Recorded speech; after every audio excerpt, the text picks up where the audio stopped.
Estamos nas ruínas de uma igreja do tempo bizantino e as pesquisas feitas, além de resgatar muitos mosaicos, coisas que remetem ao quinto século da era cristã, indicam que esse é um dos possíveis locais onde o tabernáculo tenha estado.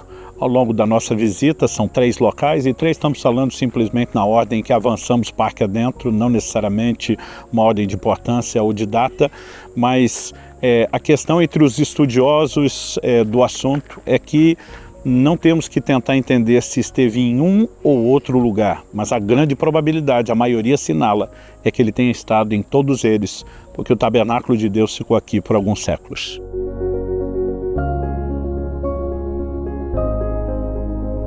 Existe uma divergência nos detalhes do período de anos da permanência do tabernáculo aqui em Siló, na perspectiva judaica e cristã, mas ambos estão de acordo em algo. Por mais de 300 anos, o tabernáculo esteve estabelecido nesse lugar. Aqui nós temos ruínas de uma segunda igreja bizantina, que depois, posteriormente, veio a se tornar uma mesquita. Já no quinto século, a presença dessas igrejas que remonta ao tempo bizantino recorre sempre a um padrão.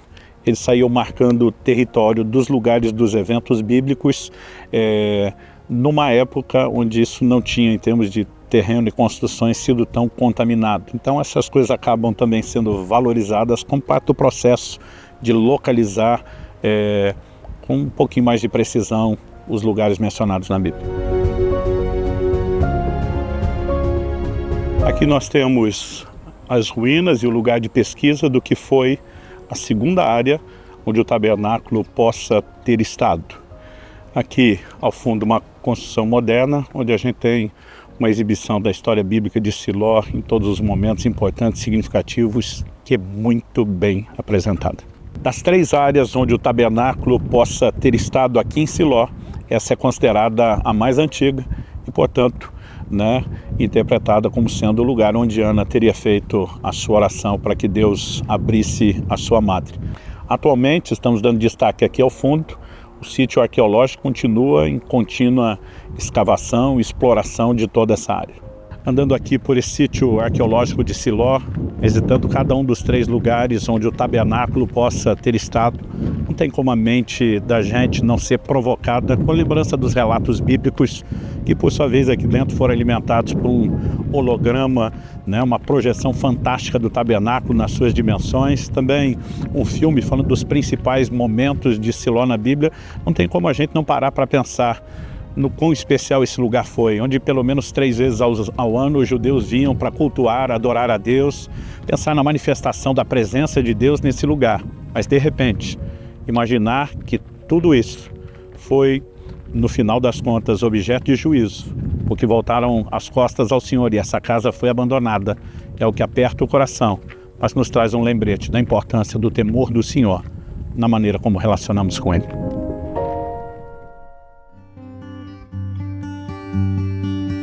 Em Jeremias, no capítulo 7, nós lemos do verso 12 até o 15 a seguinte declaração.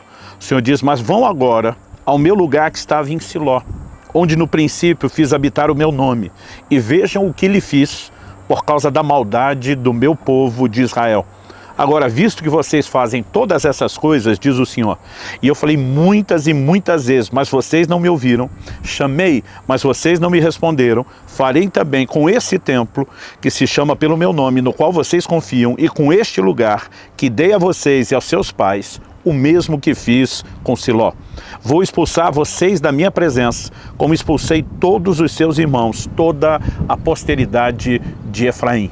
Bom, Efraim não só era uma forma para se referir a Israel no período dividido, o reino do norte, mas também interessante que esse termo seja aplicado em relação a Siló, que era parte da tribo de Efraim também. Deus está falando de um juízo que nos dias de Jeremias antecedeu, essa palavra antecedeu a ida para o cativeiro. O templo glorioso de Salomão ele foi destruído por Nabucodonosor e o exército de Babilônia. E Deus estava prometendo, eu vou fazer com essa casa, o glorioso templo de Salomão, o mesmo que eu fiz com Siló. Deus estava dizendo, o lugar onde manifestei minha presença, o lugar onde manifestei minha glória, o lugar onde permiti que vocês me adorassem, o lugar onde intervi na vida de tantas pessoas que me buscaram em oração. E Ana é um registro de uma oração atendida aqui em Siló. Deus está dizendo, nesse lugar eu vou manifestar o meu juízo. Por quê? Por causa do pecado, por causa da maldade. Interessante que quando voltamos a Siló do início, a Bíblia nos mostra nos dias de Samuel que ele recebe uma palavra de Deus para confrontar o sumo sacerdote Eli, porque esse via os seus filhos pecar e não os repreendia. Foi nesse lugar em Siló que um profeta, um homem de Deus, vem e diz, olha, eu prometi ao seu pai, uma referência a Arão, um sacerdócio perpétuo. Deus está dizendo, mas você, eu vou cortar o seu braço da casa de seu pai, toda a sua linhagem será exterminada. E nós vemos nos desdobramentos bíblicos o como de forma progressiva isso vai acontecendo. Nob, uma cidade sacerdotal inteira é destruída, não são apenas os filhos de Eli que morreram na batalha quando a arca foi perdida. Mais à frente, a palavra de Deus nos mostra que Abiatar, o último dos sobreviventes, quando finalmente foi expulso do ministério. Em 1 Reis, no capítulo 2, no verso 27, nós vemos a declaração do cumprimento dessa promessa, da casa, ou seja, a linhagem de Eli sendo removida do ministério. O que vemos de forma recorrente nas Escrituras, seja em relação a pessoas ou locais, é que o compromisso de Deus não está voltado a um ambiente geográfico, e nem meramente a pessoas, mas está relacionado com o seu propósito, com a sua palavra e com os seus valores. Quando homens comprometem esses valores, eles serão trocados e substituídos. Foi nesse lugar em Siló que Deus disse não apenas que afastaria Eli, mas ele faz uma declaração, 1 Samuel capítulo 2, verso 35, Deus diz, então levantarei para mim um sacerdote fiel. E aqui que nós temos o início de uma promessa que se cumprirá em um sacerdote chamado Zadok, cuja linhagem nós percebemos na época do exílio de Babilônia, Deus falando a respeito desses homens, dessa linhagem da casa de Zadok, como sendo aqueles que não se corromperam, que não se deixaram afastar do Senhor e da sua palavra. Quando pessoas falham, a semelhança de Saul em relação a Davi, elas são substituídas. Quando determinados locais deixam de cumprir o seu propósito, ou as pessoas deliberadamente pecam contra o Senhor, Deus pode julgar e simplesmente mudar aquilo que ele estava fazendo num lugar específico. Então aqui de Siló, a arca sai para a batalha com os filisteus e é perdida. Nós não temos um registro específico na Bíblia que menciona isso, mas há registros paralelos na história dos hebreus que mencionam que Siló veio a ser destruída como continuidade dessa batalha, inclusive queimada. Aliás, a ideia dela ser queimada combina com essa profecia de Jeremias. Farei com esse templo, Deus estava falando do templo de Salomão, a mesma coisa que eu fiz com Siló. O templo foi destruído e queimado.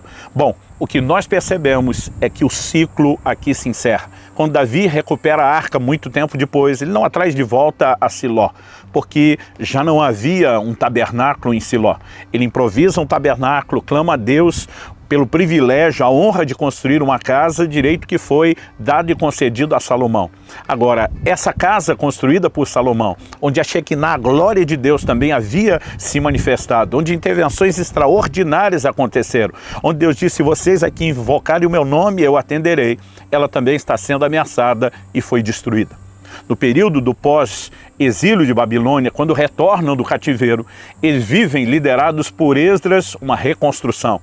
Essa reconstrução do templo, ela foi ainda embelezada nos dias de Herodes, ampliada, e havia uma magnitude que impressionava a todos. Os discípulos olham para Jesus e dizem, que edificações, que pedras.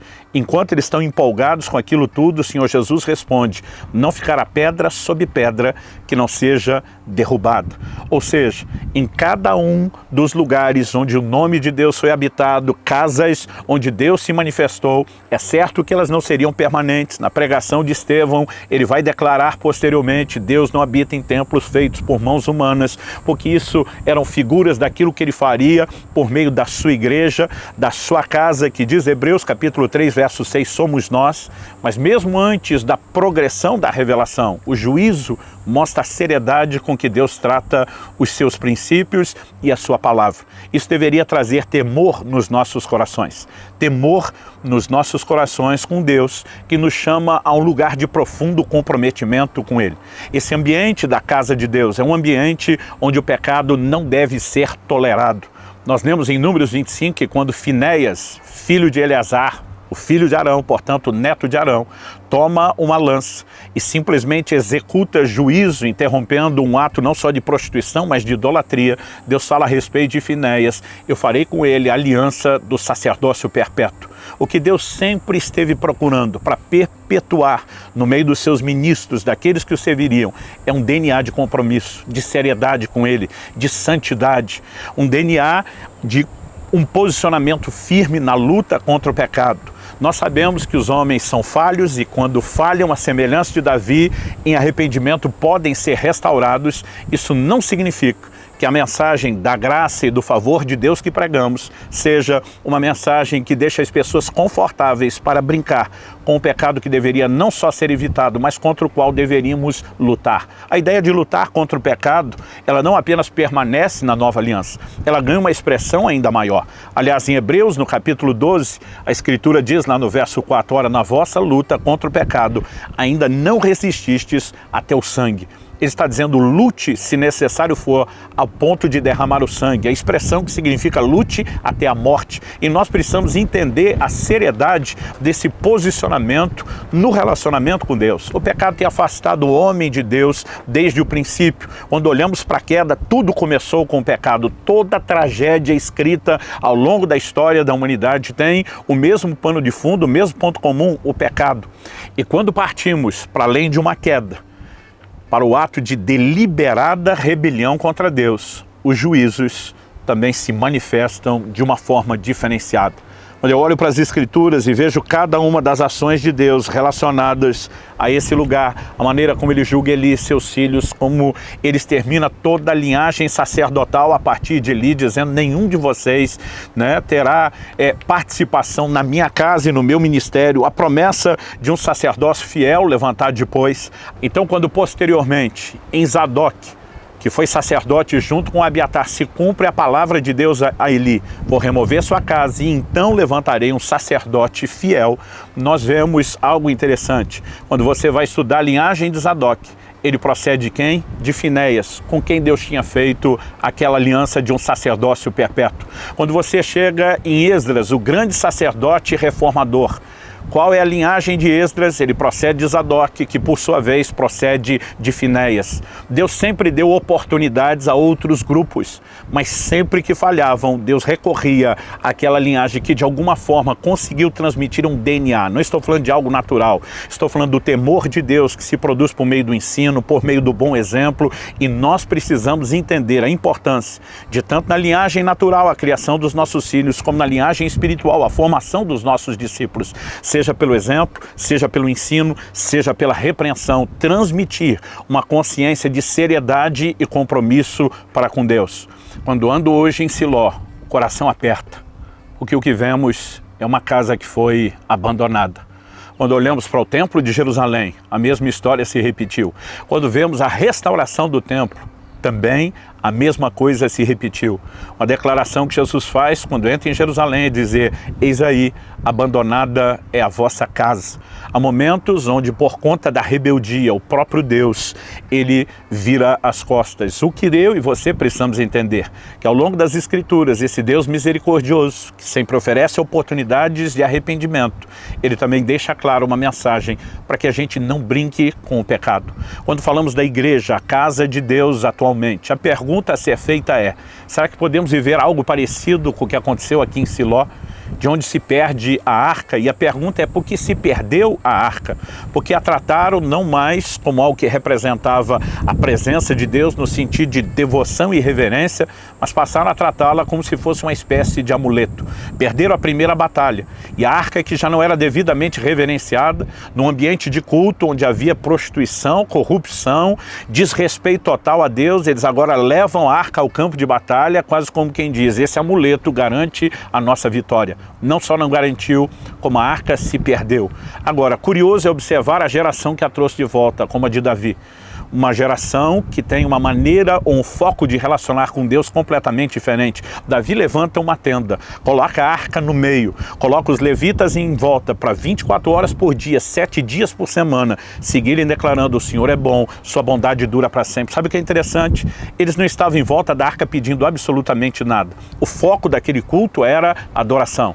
E nós falamos que todos os tabernáculos, os lugares que Deus teve como habitação, seja o tabernáculo de Moisés, que esteve aqui em Siló, seja o templo de Salomão em Jerusalém, seja o templo reconstruído de Esdras, que posteriormente ficou conhecido como o templo de Herodes, todos eles foram abandonados e destruídos. A única coisa que no Novo Testamento você vai ver Deus falando é o resgate de uma profecia de Amós: reedificarei o tabernáculo de Davi que está caído. Deus está dizendo: se tem algo que eu posso voltar e buscar, que não tinha nada de impressionante nas construções, uma simples tenda, mas tinha um ambiente, tinha uma atitude, tinha um coração de reverenciar a Deus pelo que Ele é e não apenas pelo que Ele faz. A geração que buscou a Deus só pelo que Ele faz, perdeu sua presença, e foi dito, e Cabode, foi-se a glória.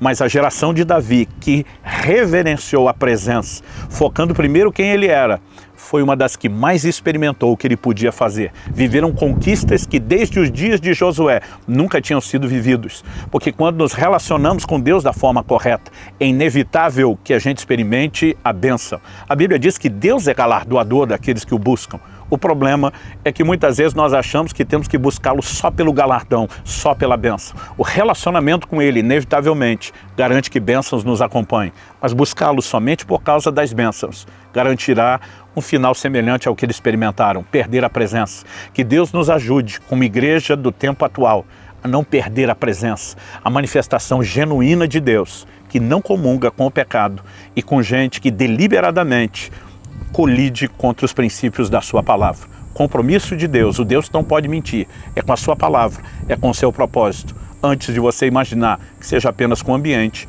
ou com uma pessoa. Minha oração é que essa reflexão traga temor ao seu coração e que o temor não te afaste, mas decida te levar para mais perto de Deus, porém, da forma correta e com a devida atenção. Nos próximos minutos, nós vamos ter uma conversa de aplicação prática dessa mensagem. O assunto dessa palavra compartilhada é algo que ao longo dos anos tem trazido temor no meu coração. Aliás, de uma forma diferenciada, quando gravava essa palavra eu podia sentir isso mais uma vez, porque santidade não é um assunto periférico, secundário na doutrina cristã, é o cerne do propósito de Deus para a criação. A Bíblia diz que Ele nos elegeu nele antes da fundação do mundo, para que nós fôssemos santos e irrepreensíveis. A gente também sabe que santidade não é um fim em si mesmo, né? Eu gosto das palavras do John Bevere, que diz que é uma ponte para a intimidade. Todo relacionamento com Deus só pode ser vivido de forma plena, íntima, em santidade, porque as nossas iniquidades, aí 59 diz, fazem separação entre nós e nosso Deus. Também nos traz muito temor ver Deus julgando não apenas o seu povo, mas o próprio templo, a casa edificada a Ele, que era para cumprir o seu propósito, quando isso não atende aos padrões estabelecidos por Deus. Então, lendo a história bíblica, nós estamos muitas vezes diante de momentos trágicos. Eu lembro que desde adolescente eu chorava, lendo o livro de Juízes, vendo aquelas novas gerações que se levantavam. A Bíblia diz, não conheciam o Senhor seu Deus. Quando a coisa apertava, clamava a Deus, Deus livrava, depois esqueciam de novo. E ao longo do caminho, Deus tem pontuado com clareza que o compromisso dele não é nem com a estrutura, né, nem mesmo aquilo que ele mandou a gente edificar. Ele disse, se cumprir o propósito, eu vou passar a régua, eu vou fazer a limpa. E precisa, obviamente, haver temor no nosso coração quando nós falamos a respeito dessas coisas. Então, eu creio que nós temos dois pontos bem claros na Bíblia. Um, quando a arca de Deus se perde, que era o símbolo da presença de Deus, né, e o outro, quando o templo em Jerusalém é destruído, o povo é levado em cativeiro, E eu gostaria que a gente pudesse pontuar algumas coisas, começando pela arca. Eu percebo que na nossa geração alguns estão ainda cometendo o mesmo erro. Você vê os filhos de Eli, os sacerdotes, fala da estrutura ministerial, se prostituindo no templo. Eli não os confrontava, não os corrigia. O povo já está vivendo a primeira expressão de apostasia na história da nação. E já não estão indo buscar Deus por quem Ele é, mas na hora do aperto da batalha vão trazer a arca. Quer dizer, a arca virou só uma espécie de amuleto, resolve tudo. Na hora do aperto, o Senhor vem me socorrer, mas não estou nem aí com quem o Senhor é ou com seus princípios. Vocês concordam que há um paralelo no vídeo de muita gente hoje que se parece com isso? Nós vemos muitas vezes, infelizmente, pessoas em meio ao povo santo tratando Deus como esse amuleto. Né? Como você falou, na hora de necessidade se lembram de buscar ao Senhor, pedir por socorro, mas quando as coisas estão bem. E não estamos dizendo que não deveriam. O problema é a atitude depois. Continuar. E isso mostra pra gente muito um interesse, né, no seu próprio bem-estar, mais do que em sustentar esse relacionamento de uma aliança que temos com o Senhor. Me vem à mente o episódio triste de Números, no capítulo 11, onde a Bíblia diz que daqueles estrangeiros que haviam se juntado com o povo de Israel conforme, né, iam embora do Egito, quer dizer, os egípcios que passaram a fazer parte ali, ir naquela jornada com o povo, eles começam a se queixar, falando que saudade do peixe que a gente comia no Egito, agora a gente só tem esse maná. Nesse momento eles, né, revelam sua perspectiva, porque eles se juntaram ao povo do Deus mais forte. A sua expectativa é que esse Deus, então, mais poderoso vai dar para eles o que eles estão querendo, que eles veem essa opção de se juntar. Mas eu acho interessante a Bíblia fazer a distinção dos estrangeiros, né? Diferente, infelizmente vemos o povo de Israel murmurando mais tarde também, mas nesse momento existe a distinção.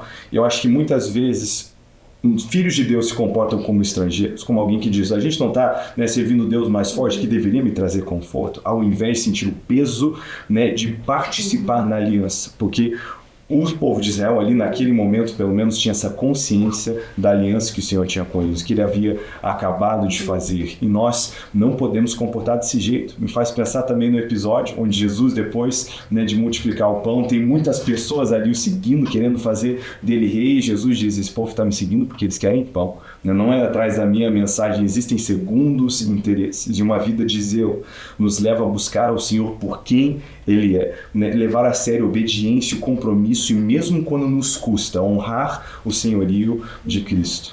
Eu acho que a prova, o contraponto disso, é a geração de Davi, a geração de Eli, que quer buscar o que Deus pode fazer, mas não honra o que Ele é, perdeu a presença.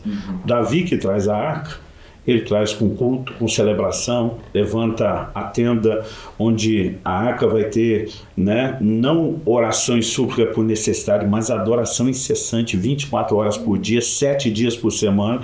E o cara que focou a valorização de quem Deus é, foi um dos que mais viu Deus fazer, porque até Davi, ninguém, desde os dias de Josué, nós estamos falando de séculos, ninguém conseguiu conduzir o povo a possuir a plenitude da terra. Então, quando a gente só quer o que Deus pode fazer, rejeitando o que Ele é, a gente não tem nenhum nem outro. Quando a gente valoriza quem Deus é, nós vamos ter como efeito colateral o que Ele faz, né? Porque até o que Ele faz é uma extensão do que Ele é. A Bíblia diz, Deus é galardoador daqueles que o buscam. Então, a minha oração é que de fato a gente entenda isso, porque Deus finalizou esse desejo, né? Eu vou reedificar o tabernáculo caído de Davi, né? Interessante que assim como a tenda de Siló um dia caiu, a casa foi abandonada, o glorioso templo de Salomão, depois da tenda de Davi, também veio a ser abandonado. E Deus não sinalizou saudade nenhum desses dois, mas daquele lugar onde ele não era buscado apenas pelo que fazia. Eu queria ler um texto aqui, antes da gente seguir comentando, que é quando Salomão acaba de construir a casa do Senhor, né? Segundo Crônicas 7:11 diz isso. O 12 diz que de noite o Senhor apareceu em sonhos a ele e disse, né, eu ouvi sua oração, escolhi esse lugar para a casa do sacrifício, mas o Senhor é muito claro, né? Ele pontua no verso 17, se você andar diante de mim, né, bênçãos, mas ele diz assim no verso 19, porém, se vocês se afastarem de mim, abandonarem os meus estatutos, os meus mandamentos que eu lhes prescrevi, se servirem outros deuses e os adorarem, então os arrancarei da minha terra que lhes dei. lançarei para longe da minha presença esse templo que santifiquei ao meu nome, tornarei o templo em motivo de provérbio e de escárnio para todos os povos, e todo aquele que passar por esse templo, agora tão exaltado, ficará espantado e perguntará: por que o Senhor fez isso com essa terra e esse templo? E a resposta será: porque deixaram o Senhor, o Deus de seus pais, que os tirou da terra do Egito, e se apegaram a outros deuses, adoraram e os serviram, por isso ele trouxe sobre eles todo esse mal. Então, no dia da consagração, Deus está dizendo: aceitei, mas vamos deixar claras as regras, né? Se vocês me desonrarem, eu esculhambo, eu acabo com esse negócio. Não importa se é a estrutura que me agrada, que serve ao meu propósito. Se não se adequar ao meu padrão, eu vou passar a lima, como diziam os antigos. Isso traz temor ao coração. Eu acho que vale o conselho também de que ninguém muda totalmente aquele que é o dono da sua vida do dia para a noite. Isso acontece aos poucos. Então Israel ia abrindo exceções. Deus falava: não se contaminem. E aí eles começavam, as mulheres de outros povos, aí traziam os deuses deles e tal. A gente vê isso acontecer com Salomão, Sansão, eles vão abrindo mão aos poucos. Então eu acho que um conselho prático é sempre estar esperto, né?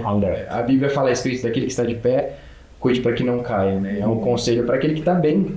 Quem está bem tem que ficar esperto, a gente tem que estar sempre vigilante. Meu pai contava uma parábola antiga e dizia: se você jogar uma rã numa água quente, do jeito que ela bate, ela pula. Mas se você colocar ela na água fria e ligar o fogo bem devagarzinho para uma mudança lenta e gradual da temperatura, ela não percebe. Ela diz: você consegue cozinhá-la sem a tampa, porque ela não vai pular. E, né, eu ia dizer quando perceber, mas não vai nem perceber, é tarde demais. E às vezes é dessa forma. Pequenas restrições. E uma mudança lenta, pouquinho, de pouquinho em pouquinho. E a gente é muito bom de fazer desculpas para nós mesmos, né? De ficar justificando, negociando. Mas os outros, a gente é rápido para julgar, rápido para ver todos os efeitos, rápido para ver como é simples. Mas a nossa história, a gente sempre quer justificar, né?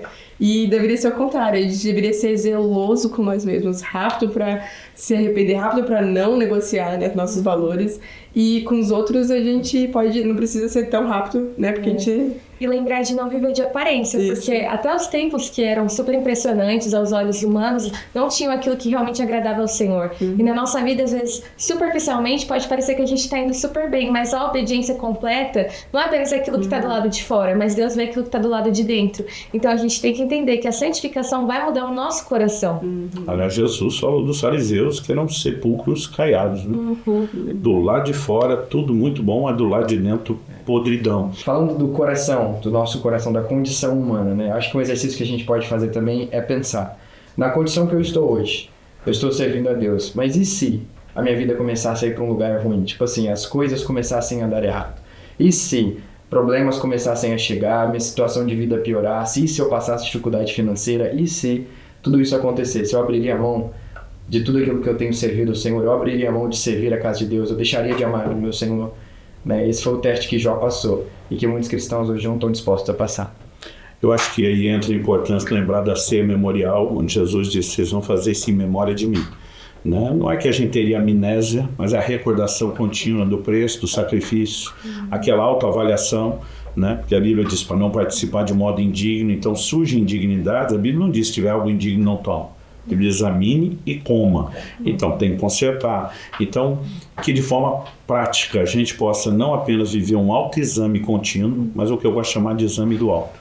Né? A oração do Salmo 139, 23, 24. Sonda, meu Deus, conhece o meu coração, vê se há em mim algum caminho mau, e que continuamente a gente se quebrante, ande no temor do Senhor, dando ouvidos a Ele. Que o zelo de santidade seja em nós e que jamais, como o próprio Jesus falou do Israel dos seus dias, né? A Bíblia diz: veio para o que era seu, os seus não receberam, e diz: eis aí abandonada é a vossa casa. Então que jamais a nossa casa fique abandonada. Amém.